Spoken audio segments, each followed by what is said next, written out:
জি 24 ঘন্টা স্বাগত আপনাদের সঙ্গে আমি শুভদীপ। শাহজাহান শেখের বাড়িতে সন্দেশখালী সরবেরিয়ায় পৌঁছে আক্রান্ত হতে হয় এনফোর্সমেন্ট ডিরেক্টরেটের আধিকারিকদের। গতকাল নজিরবিহীন সেই ঘটনার পর থেকেই কোথায় শাহজাহান? সরবেরিয়ায় তল্লাশির সময় বাড়িতেই ছিলেন দাপুটে নেতা। তার মোবাইল লোকেশন ট্র্যাক করে এমনটাই দাবি এনফোর্সমেন্ট ডিরেক্টরেটের। তবুও কিভাবে বেপাত্তা এই শেখ শাহজাহান? সন্ত্রস্ত সন্দেশখালীতে জোরালো গুঞ্জন। শাহজাহান শেখ কোথায় এই মুহূর্তে সেটাই প্রশ্ন। এনফোর্সমেন্ট ডিরেক্টরেটের কাছে হদিশ নেই। গতকাল যে সময় তল্লাশিতে গিয়েছিলেন আধিকারিকরা সে সময় সরবেরিয়ার বাড়িতেই ছিলেন শেখ শাহজাহান। তার মোবাইল লোকেশন ট্র্যাক করে এমনটাই দাবি করা হচ্ছে ইডি সূত্রে।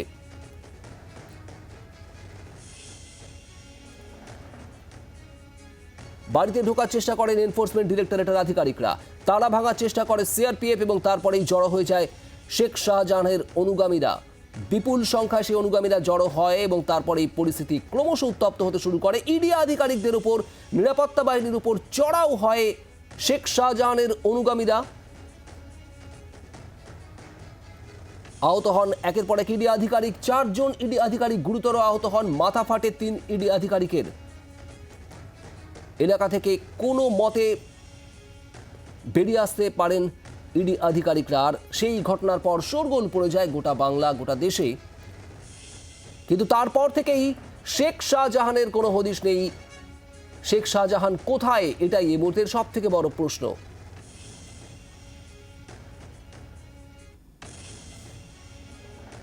শেখ শাহজাহান যদি ফেরার হয়ে থাকেন তাহলে শেখ শাহজাহানকে পালাতে সাহায্য করলো কারা?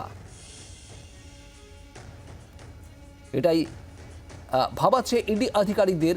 মোবাইল লোকেশন ট্র্যাক করে ইডি নিশ্চিত যে সময়ে তল্লাশিতে যাওয়া হয়েছিল সে সময় সরবেরিয়ার বাড়িতেই ছিলেন শেখ শাহজাহান। সেক্ষেত্রে তাণ্ডবের পর কিভাবে বেপাত্তা হলেন শেখ শাহজাহান? এত তুলকালাম গোটা দিন ভর গতকাল, তারপরেও কিভাবে অধরা তৃণমূলের এই দাপুটে নেতা?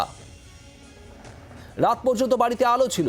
কারা ছিলেন নেতার বাড়িতে প্রশ্ন উঠছে। বিক্রম দাস আমাদের প্রতিনিধি রয়েছেন আমাদের সঙ্গে সরবেরিয়া থেকে সরাসরি। বিক্রম, কোথায় শেখ শাহজাহান, এটা এই মুহূর্তের সব থেকে বড় প্রশ্ন। একাধিক তথ্য উঠে আসছে।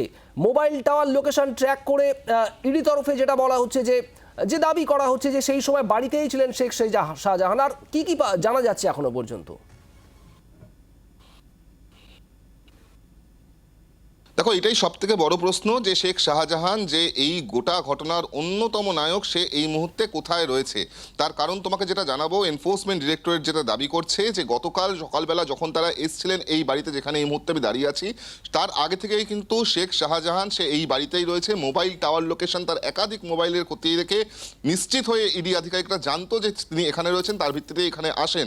এবং যখন কড়া নাড়া হয়, যখন বেল টেপা হয়, বারবার ডাকা হয়, কেউ কিন্তু বাড়ির ভেতরে থাকলেও দরজা খুলছিল না। ইডি আধিকারিকদেরকে এরপর যখন মারধর করে কার্যত তাদেরকে খুন করার চেষ্টা করে এখান থেকে বের করে দেওয়া হয়, অর্থাৎ সিআরপিএফ আধিকারিকদেরকে মারধর করে বের করে দেওয়া হয়, তার পরবর্তী ক্ষেত্রেও কিন্তু শাহজাহান এই বাড়িতেই ছিল এমনটাই ইডি দাবি করছে তাদের টেকনোলজিক্যাল সার্ভেলেন্সের ভিত্তিতে। কিন্তু তার পরবর্তী ক্ষেত্রে কি হলো, কারণ ইডি বা সিআরপিএফকে এখান থেকে মারধর করে বের করে দেওয়ার পরে বা তারা ব্যাক করে যাওয়ার পরে কিন্তু রাজ্য পুলিশ এলাকার দখল নেয় এবং তারা কিন্তু এখানে মোতায়েন হয়ে যায়। খোদ পুলিশ সুপার তিনি এখানে এসেছিলেন।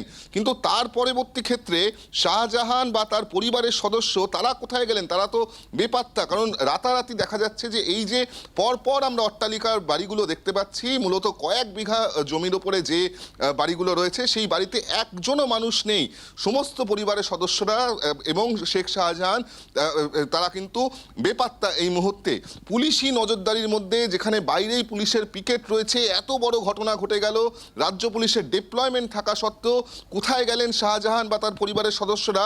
সেই প্রশ্নের উত্তর কিন্তু এই মুহূর্তে এনফোর্সমেন্ট ডিরেক্টরেটের আধিকারিকরা তারা খোঁজার চেষ্টা করছেন। এর পাশাপাশি যেটা আমরা ইডি সূত্রে জানতে পাচ্ছি যে যেহেতু সামনেই বাংলাদেশে নির্বাচন রয়েছে, সেই কারণে আগে থেকেই বিএসএফ এই প্রান্তে, অপর প্রান্তে বিডিআর, তাদের দুতরফেই কিন্তু কড়া নজরদারি রয়েছে।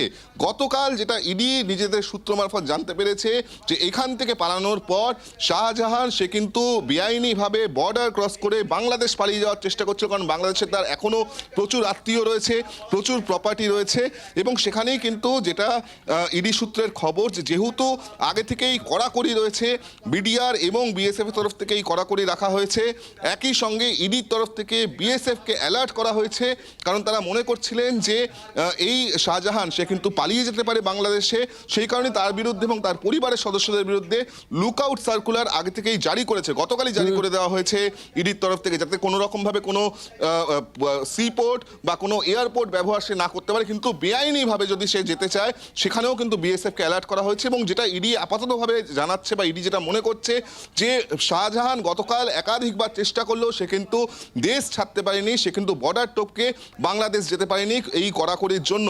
ইডি যেটা প্রাথমিকভাবে মনে করছে যে এখনো পর্যন্ত কিন্তু শাহজাহান সে এই রাজ্যেই আছে বা এই দেশেই রয়েছে, কোথাও সে লুকিয়ে রয়েছে।